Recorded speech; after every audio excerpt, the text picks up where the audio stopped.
Oscar lifestyle চ্যানেলের তরফ থেকে তোমাদের সকলকে জানাই শুভ সকাল। আজকে হলো শ্রাবণ মাসের তৃতীয় সোমবার। আজকের দিনে যারা যারা বাবা মহাদেবের মাথায় জল ঢালে তাদের কাছে আজকের দিনটা খুবই স্পেশাল।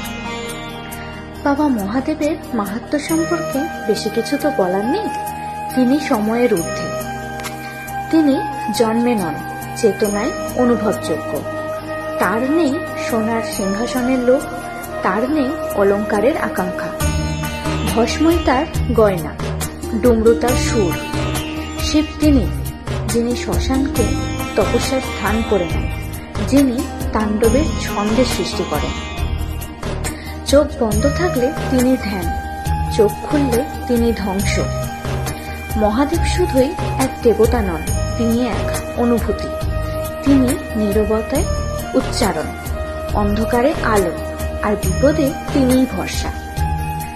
হার মানার পরে, ভেঙে পড়ার পরে যিনি বলেন আমি আছি তোর পাশে, তিনিই হলেন মহাকাল।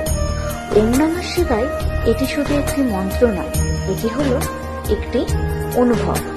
তাই প্রতিটি নিঃশ্বাসে শিবকে অনুভব করো।